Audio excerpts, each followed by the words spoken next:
की जमीन छीनने वाली सरकार नहीं चलेगी, नहीं चलेगी, नहीं चलेगी। दो महत्वपूर्ण केस में the honourable supreme court of India ने ये आदेश दिए कि हिमाचल प्रदेश में सारी जो डीएफओ द्वारा बेदखली की गई वो गैर कानूनी है। लेकिन भारी मन से मैं आज कह रहा हूँ, बहुत दुखी होकर मैं कह रहा हूँ, न कोर्ट ने रोक लगाई न सरकार रोक पाया। उसके बाद नीता राम के केस में द ऑनरेबल सुप्रीम कोर्ट ने कहा कि यह मसला चीफ जस्टिस ऑफ इंडिया के पास भेजकर एक बड़ा बेंच गठित किया जाएगा, तब तक यथास्थिति बनाए रखनी है। लेकिन दोबारा भारी मन से मैं कह रहा हूं, ना कोर्ट ने माना ना सरकार ने माना। पिछले कल मैं धन्यवादी हूं माननीय सुप्रीम कोर्ट का, देश के चीफ जस्टिस महोदय का। उन्होंने सेब के पेड़ के कटान पर रोक लगा दी है। आज हम पूछने आए हैं यहाँ पर, हमारा हक है, हम इस प्रदेश के नागरिक हैं, इस देश के नागरिक हैं। क्या पिछले कल कोर्ट के ऑर्डर को हम मानेंगे कि नहीं मानेंगे? हमें ये जवाब चाहिए, हाई कोर्ट से भी चाहिए और सरकार से भी चाहिए। उसके बाद हम अपनी अगली कार्यनीति तय करने वाले हैं। हम मान के चले, इतनी जगह हिमाचल प्रदेश के सरकार के जेलों में नहीं होगी जो हम जेल भरने की क्षमता और ताकत रखते हैं। हम इस बात को समझते हैं कि 1980 के बाद जो भी सरकार हिमाचल प्रदेश में आई है उसने अपना दायित्व नहीं निभाया है। आज ये सरकार अपंग सरकार है।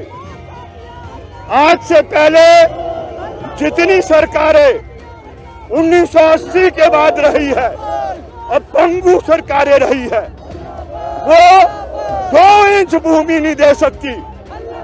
मैं पूछना चाहता हूं राष्ट्रपति महोदय से कि कोई राज्य है इस देश में ऐसा जहां चुनी हुई सरकार 2 बिस्वे भूमि नहीं दे सकती है? सारी भूमि का दर्जा आपने 1952 की नोटिफिकेशन के आधार पर जंगल बना दिया, वेस्टलैंड जंगल बना दिया।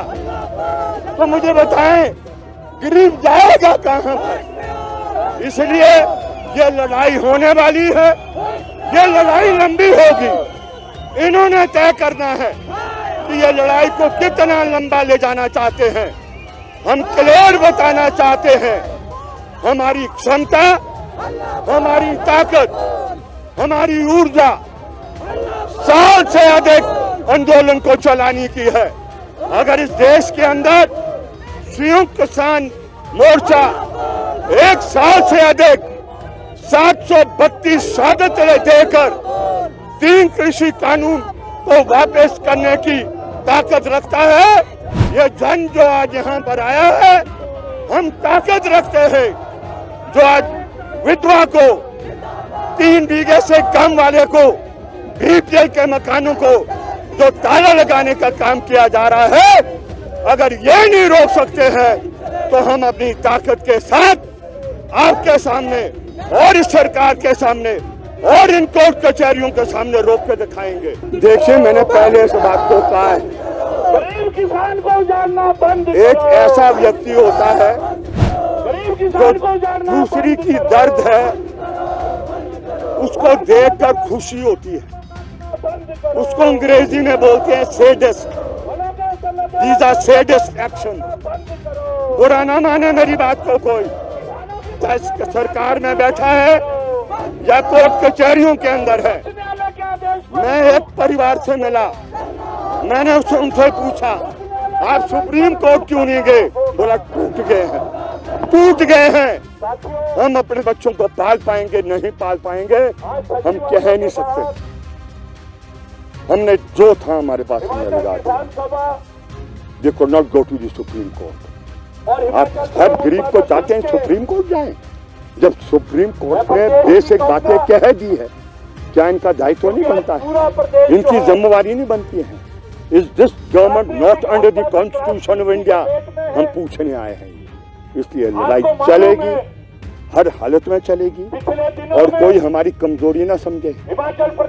ये गेट तो छोड़ो, बड़े बड़े गेटों को पहले भी और अब भी हम क्षमता रखते हैं, लेकिन हम एक डिसिप्लिन तरीके में आए हैं, अपनी बात को कहने हैं, अपनी पीड़ा का उजागर करने हैं, और अपने पीड़ा को दूर करने के लिए हम यहाँ पर मोर्चा लगाने वाले हैं।